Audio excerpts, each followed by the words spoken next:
Ребят, это видео без какого-то образа. Да, оно будет разговорное, но оно не будет с каким-то образом в виде шляпки, в виде рубашки и так далее. Я чисто сижу в домашней одежде, в домашних штанах, в домашней футболке, мне кто-то пишет. И у меня здесь не заправлена кровать, и знаете, мне сейчас совершенно пофиг. Сейчас я хочу вам рассказать историю о том, как мне стало плохо и почему я иду на МРТ. Давайте начнем. Еще я, пока записываю этот ролик, я буду пить чай, потому что я ужасно хочу пить. Оправдание, да? Па-па-па-пам-па-пам. Начну я, пожалуй, с того, что, может быть, года 2 или где-то года 3 тому назад, в общем, начну я, пожалуй, с того, что где-то года 2 или 3 с половиной я жила в другом городе, то бишь не в Москве. Я жила в городе, где работала. И вот однажды я сижу на работе, и я понимаю, что у меня кружится голова. И когда ты сидишь просто за стойкой, да, вот ты сидишь на стуле, у тебя здесь такая тумбочка, и я читаю книгу, и когда я читаю книгу, я понимаю, что вот по бокам, да, боковое зрение, оно у меня плывет. Не просто, знаете, что потому что ты сфокусирован на одном, но нет, не поэтому, а просто оно вот так все плывет. И для меня это было странным, очень странным, и меня это напугало. И мне казалось, что я падаю со стула, хотя я просто сидела на стуле. Затем Затем ребята в торговом центре, мои знакомые, мои друзья, они говорили: Лена, иди домой, нефиг сидеть на работе в таком состоянии. И, естественно, я дождалась, пока не закончится мой рабочий день, потому что мне нельзя было уходить с работы, а заменить меня никто не может, потому что работа такая офигенная была, знаете, когда тебе плохо, ты сиди и работай. Я думала, что я там сдохну, честно. В общем, я отработала свою смену, ушла, у меня был выходной, и, знаете, я не могла утром понять, что мне хорошо, потому что мне было плохо, и я вставала с кровати, и у меня начинала кружиться голова, и я такая: что это за фигня? На тот момент я реально думала, что мне очень плохо. На тот момент я думала: окей, я пойду к врачу. Так как я работала неофициально, больничный мне никто бы не дал официально. И я сказала своему начальнику, что я ухожу на больничный, но меня, к сожалению, не отпускали на больничный, и я сказала, что я увольняюсь. Я увольня... Я уволилась чисто после того момента, когда я пришла с работы, мне было очень плохо, я поела гречки, и меня стошнило, а у меня фобия рвоты. Меня стошнило, и у меня началась паника, меня начало трясти, я начала плакать, начала задыхаться. Что-то подобное панической атаке, но я не знаю, как выглядит паническая атака, поэтому я буду говорить, что просто у меня случилась фобия, страх и так далее. Паника. Естественно, тогда я позвонила своему начальнику и сказала: я увольняюсь, стоя в туалете, думая о том, что меня сейчас стошнит. Он сказал: окей. На следующий день я приезжаю за расчетом и иду в поликлинику, которой я была приписана. Я прихожу в поликлинику, говорю ей, что вот меня тошнит, как бы, да, меня рвет, я не знаю, что это такое, я боюсь. А еще у меня кружится голова, и она кружится у меня не один день. И в итоге врач, он даже не посмотрел меня, не спросил, что со мной, не отправил меня никуда проверять желудок или еще что-то. Он просто сказал, что какие-то таблетки пить, и я их пропила, но в итоге ничего не произошло. Я даже не помню, какие таблетки он мне выписал, честное слово. А затем случилась такая штука, что головокружение, оно участилось, и я стала замечать, что у меня голова начала кружиться, когда я надеваю обувь, я встаю, у меня кружится голова. Когда я встаю с кровати, у меня кружится голова. И можно было это списать на то, что я очень резко встаю, и поэтому у меня кружится голова. Но, ребята, раньше такого не было. Раньше такого не было. И затем... что же было затем? А затем у меня начала кружиться голова, когда, знаете, вот ты находишься зимой на улице, заходишь в дом, и тебе тепло, и у тебя кружится голова. Сразу же у тебя начинает головокружение, и ты такой, блин, это очень страшно. Затем была такая история, когда ты просто идешь по улице, холод, зима, ты идешь в шапке, там, с шарфом, с капюшоном, но у тебя кружится голова. Понимаете, голову не продувает, нет какого-то ветра, нет холодного, сильного такого, знаете, воздуха, но у тебя кружится голова, и это страшно. Потом наступило лето, конечно же, все стало намного меньше, обычно у меня зимой это появляется намного сильнее, чем летом. И наступило лето, все вроде было нормально, но также покружилась голова немного, но не было такого сильного внимания к этому, что вот у меня очень сильно кружится голова и так далее. И единственная моя ошибка была, это не пойти к врачу. Но знаете, почему я не пошла к врачу? Потому что я жила уже в другом городе, а в том городе врачи, они... Ох, я просто не хочу говорить об этих врачах. Плохо. Во-первых, там нет врачей в этой больнице. А во-вторых, это больница, в которой тебя просто не вылечат. Тебя будут лечить, но тебя не вылечат. И доверия к этой больнице просто никакого нет. Серьезно, никакого. Давайте следующее. Просто в этой больнице умирали как мои друзья, так и мои родственники, и доверия к этой больнице, к этим врачам у меня не было никакого. И затем я переехала уже жить в Москву, и вроде бы головокружение у меня стало меньше, то есть оно у меня не кружилось, все было хорошо, все было замечательно. Но потом в какой-то степени у меня опять будто щелчок, и опять начинает голова кружиться. Но это было просто, знаете, ты такой стоишь, у тебя немножечко такое, даже не головокружение, а у тебя будто взгляд, он меняется, глаза у тебя просто разбегаются. То есть ты не можешь сфокусироваться, например, на чем-то. Вот ты смотришь на руку, ты не можешь сфокусироваться на руке, ты видишь абсолютно все на одинаковом положении. То есть у тебя, если рука у тебя близко, ты не видишь ее близко, ты видишь ее как и все остальное, то есть фокуса никакого нет, чистый такой расфокус. И знаете, мне было страшно. Ну вот настало лето, и все стало более-менее нормально. Но в августе у меня снова начались вот эти головокружения и странные повадки моего организма. И мне стало страшно.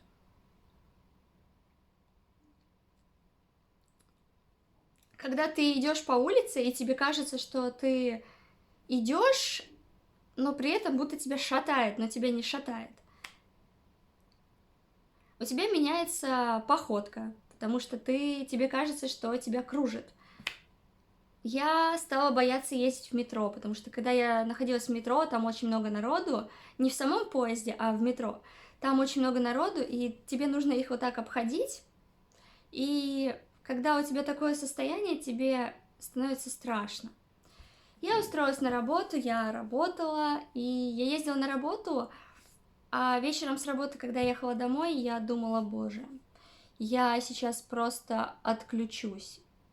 Мне казалось, что я какой-то робот, у которого, знаете, садится батарейка, потому что реально такое наблюдать было, это слишком страшно. Но я опять же не пошла в больницу. Это моя ошибка. Я знаю, не нужно меня судить, я знаю свои ошибки. Знаю. И вы так не делайте. Я снимаю это видео, чтобы вы понимали, что нельзя так делать. Не делайте и не поступайте, как я. Ни в коем случае. И вот настала зима, и у меня снова начинается такое состояние. И знаете, вот это состояние головокружений, помутнений в голове, оно уже стало настолько близким ко мне, что я порой даже не замечала, что что-то не так. Я думала, что все так и должно быть, что все идет так, как и всегда. То есть, понимаете? Но нет, нет, это была ошибка. И однажды я сижу на работе, и мне плохо. Мне как плохо? Мне, значит, начинает кружиться голова, и потом меня резко начинает уносить. Знаете, я сижу и представьте карусель. Знаете, карусель, которая крутится вот так, да? И будто вас раскрутили на карусели, и ты резко встал, и у тебя начинает сжимать голову, и такое, типа... Вот такое вот у меня было на работе. А еще у меня пропало одно ухо, то есть как пропало? Я ничего не слышала одним ухом. Потом, конечно же, это все появилось, этот слух, но по-прежнему у меня было такое, что у меня кружится голова. И тогда на работе я первый раз отпросилась домой и сказала, что мне плохо. В итоге я пришла домой, и у меня все стало нормально. Абсолютно все. И знаете, раньше я не задумывалась о том, что мне было плохо год назад, мне было плохо 2 года назад. Я об этом не думала, потому что как бы это все не было там каждый день, каждый раз. Это было, ну, раз в месяц, раз в 3 месяца, знаете, такого плана. Но сейчас же это происходит каждый день. Ребята, каждый день. То есть, понимаете, я не могу выйти на улицу в магазин, потому что у меня начинается такой странный выброс какой-то непонятной ситуации в голове. То есть мне страшно, мне действительно страшно, потому что я не знаю, что ожидать. Может быть, я сейчас упаду без сознания, может быть, у меня случится какой-то непонятный приступ. То есть я не знаю, особенно когда ты не знаешь, что с тобой, тебе страшно. И вот мне стало плохо на работе, и это продолжалось не один день, это второй день, третий день. И я поняла, что мне нужно идти к врачу, потому что это ненормально. Ладно, один день в месяц, да? Тут это продолжалось уже на протяжении целой недели, на протяжении каждого дня. То есть ты утром просыпаешься, а вечером тебе плохо. Утром ты просыпаешься, а вечером тебя уносит. И я пошла к врачу. Я записалась в эту чертову поликлинику около моего дома и сказала, что вот у меня кружится голова и все такое.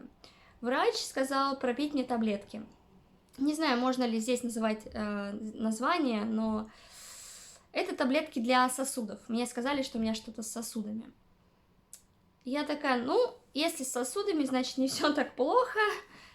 Вот, и я, естественно, начала пить эти таблетки, а таблеток это курс. Целый месяц тебе нужно пить. А таблетки, я вам скажу, не дешевое удовольствие. И, естественно, я пропила целый курс. Мне в какой-то момент даже стало легче. И мне было классно от того, что я сижу на работе, в обед где-то в час дня мне становится плохо, у меня начинает кружиться голова, у меня начинается быстро сердце биться от того, что мне страшно. Я начала дышать очень тяжело, и поддержка была для меня это таблетки, потому что я их пила, и мне становилось легче. И я не могла никому сказать о том, что мне плохо, потому что как только я начинаю говорить ребятам о том, что «ребят, мне плохо, мне страшно», они начинают говорить о том, что типа «пей таблетки», слов поддержки не было никаких. Понимаете, единственные слова поддержки ребят это были «ты сама виновата», «ты сама довела себя до такого», «ты сама...» Но мне бы хотелось услышать, знаете, чтобы кто-то подошел и сказал «Эй, чувак, ты живешь, ты будешь жить, и ты классная, не парься, все нормально, все тупо нормально». Чтобы человек, когда мне плохо, он мог приехать и сказать «сейчас я доведу тебя до дома», а не «оставлю тебя на работе» в таком состоянии. Ну, естественно, если человек свободен и так далее, короче, вы поняли, да? Еще вспомнила историю, когда летом, не вот этим летом, который был недавно, в 2020 году, а летом в 2019 году, я гуляла, и мне стало плохо. Я гуляла одна, и мне стало плохо. У меня закружилась голова, в первый раз настолько сильно закружилась голова, что я позвонила своему другу, мой друг сказал: сейчас я за тобой заеду, он приехал за мной, забрал меня и проводил меня до дома. Я позвонила ему, потому что это был единственный друг, который мог приехать и не бросил бы меня в такой ситуации.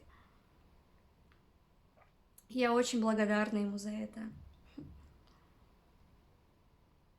И знаете, возможно, я выложу это видео без какого-то монтажа, чтобы, знаете, так, просто выложить и все. Я потом буду это видео смотреть через несколько лет и думать: Господи, как я еще не сдохла в этот момент. Вы любите чай? Наливайте тоже себе чаечек и пейте. Будет очень классно. Так вот, ребят, слушайте дальше. И вот на работе каждый день у меня кружится голова, и теперь я просто не могу выйти на улицу в магазин, потому что мне становится стрёмно, потому что у меня кружится голова. И это не просто я накручиваю, я действительно не накручиваю, действительно так и есть. И вот недавно я пошла прогуляться с другом, я села на скамейку, я сижу такая, все хорошо, у меня покруживается голова, я понимаю, что мне нужно идти домой, но я сижу на скамейке, и вдруг моя скамейка начинает уезжать. Просто уезжать. Я резко дергаюсь со скамейки, я хватаюсь, цепляюсь руками в скамейку деревянную, смотрю на друга, и я говорю: сейчас не двигалась скамейка?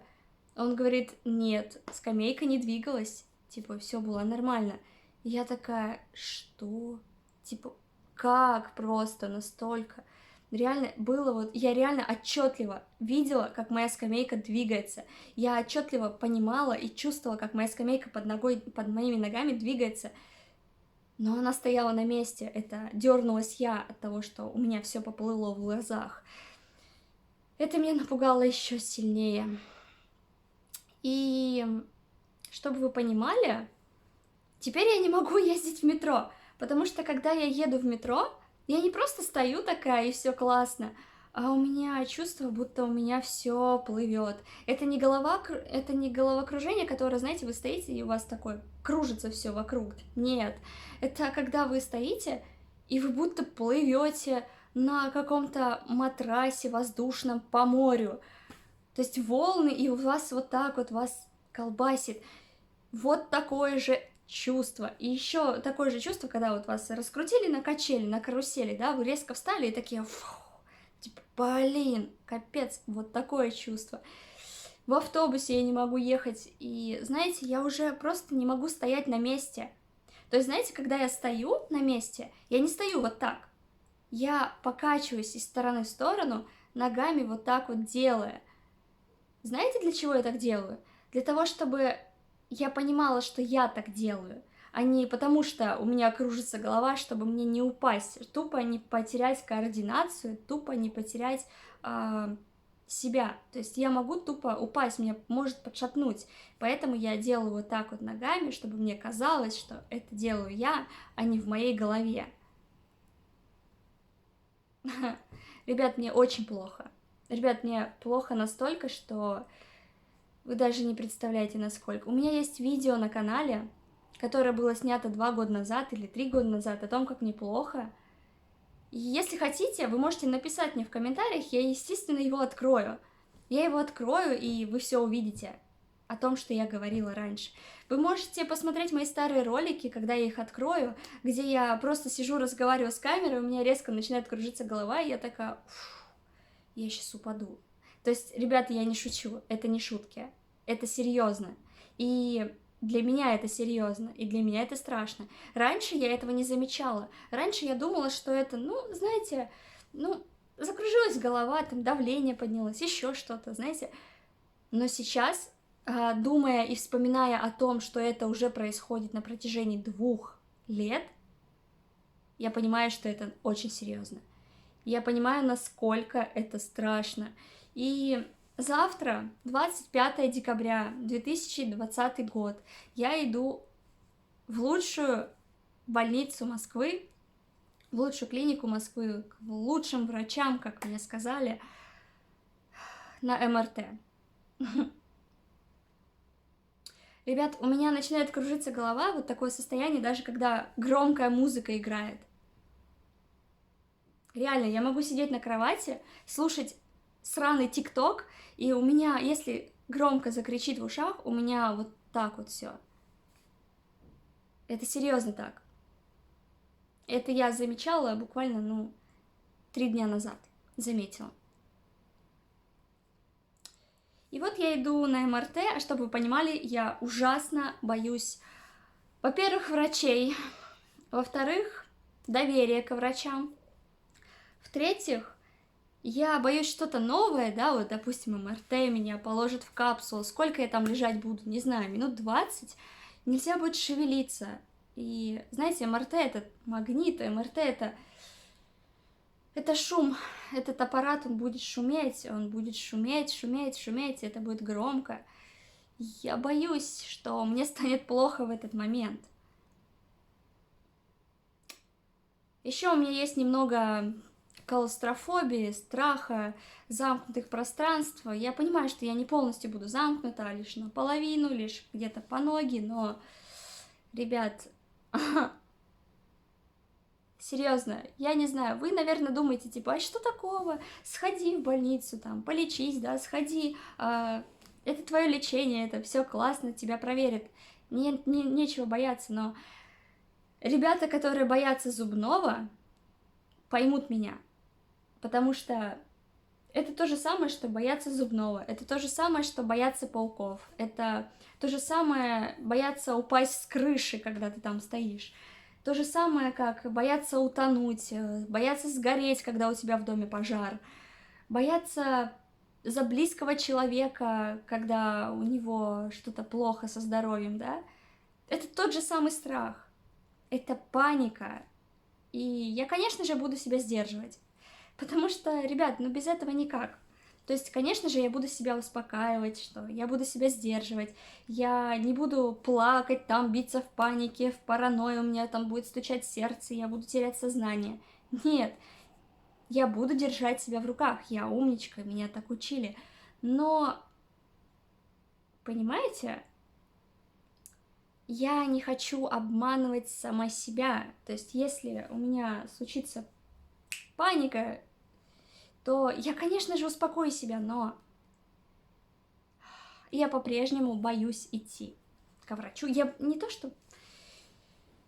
Ой, не знаю, понимаете ли вы меня или нет, или считаете меня сейчас какой-то отбитой на голову, но, ребят, это я. Чувствую, меня засрут в комментариях, но это ваше право, это ваше мнение. Вы хотя бы, если будете засирать меня в комментариях, напишите конструктивную критику, пожалуйста, чтобы я хотя бы прочитала это и узнала, и, может быть, согласилась с этим. Единственное, с чем я сейчас согласна, это если вы напишете, что ты должна была идти в больницу раньше и так далее, я согласна с ребят с вами, я согласна.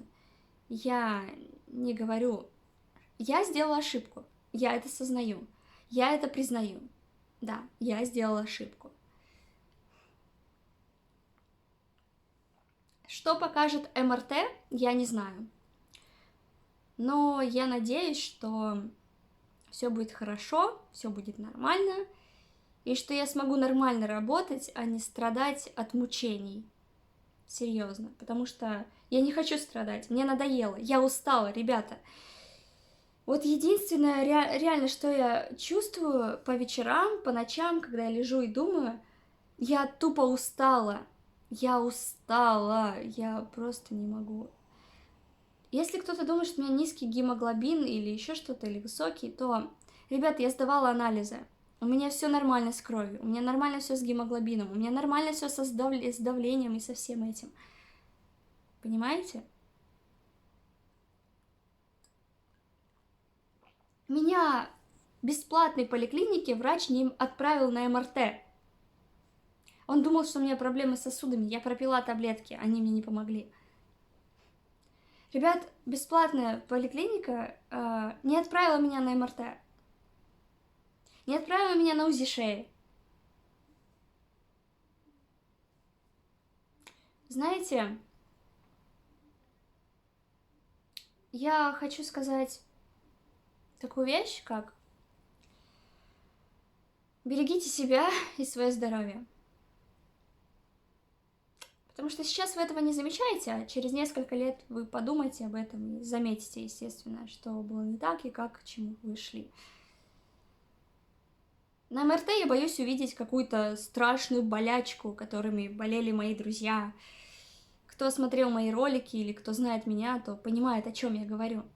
Сейчас не будем об этом, я не хочу об этом думать. Но просто мне реально страшно.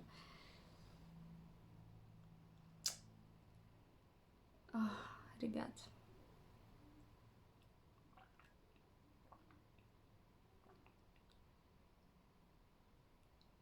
Чтобы вы понимали, в бесплатной поликлинике МРТ, это если тебя дают направление, то ты ждешь очередь бесплатную. То есть ты ждешь, можешь месяц ждать, можешь 2 месяца ждать, можешь полгода ждать, пока до тебя не достанет очередь. Понимаете? Там очередь в бесплатных поликлиниках. Это очень сложно сделать. Это не просто типа ты записался и пошел. Платная МРТ, да, окей, ты дал денег, тебе сделали МРТ. Замечательно. Но, ребят, это очень дорого стоит. Очень. У меня таких денег сейчас нет. Вот честно признаюсь. У меня таких денег нет. И это страшно, когда тебе нужно... Ты хочешь жить, ты хочешь вылечиться, ты не хочешь страдать, но у тебя нет таких денег, чтобы поддержать свое здоровье. Поэтому, ребята, дорожите здоровьем с молоду. Тому, кому сейчас там 13-14, берегите свое здоровье. Берегите, потому что это очень важно. Чтобы вы потом не работали на работе, чтобы покупать себе таблетки, чтобы вам было лучше. Это не круто. Лучше потратьте эти деньги на работе, чтобы купить себе квартиру, вкусняшки, тортик. Но никак не для того, чтобы лечить себя на протяжении всей жизни.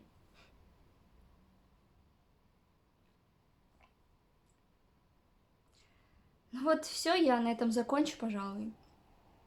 У меня еще много чего есть сказать, но просто я наговорила уже на 30 минут практически.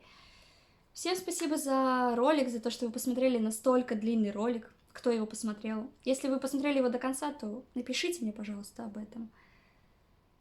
Хотя я сомневаюсь, что хоть кто-то посмотрел этот ролик до конца. Потому что, блин, это не те ролики, которые я записываю по 3 минуты, по 5 минут.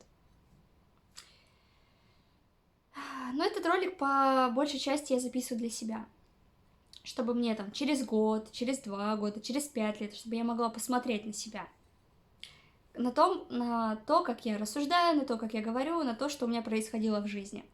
Поэтому даже если его никто не посмотрит, я особо не обижусь. Потому что это для тебя, Лена. Этот ролик для тебя. Надеюсь, что ты сейчас, Лена, здорова, жива, что у тебя все хорошо и что ты счастлива. Что любимый человек тебя очень сильно любит, что ты любишь его, что ты ни в чем себе не отказываешь. Ну вот и все. Я на этом закончу, пожалуй. Я могу разговаривать-то еще очень долго, но я разговариваю уже полчаса. Все, всем спасибо за просмотр этого ролика. И с вами был канал Цунцун. Меня зовут Лена. И берегите свое здоровье. Пока. А завтра я иду на МРТ.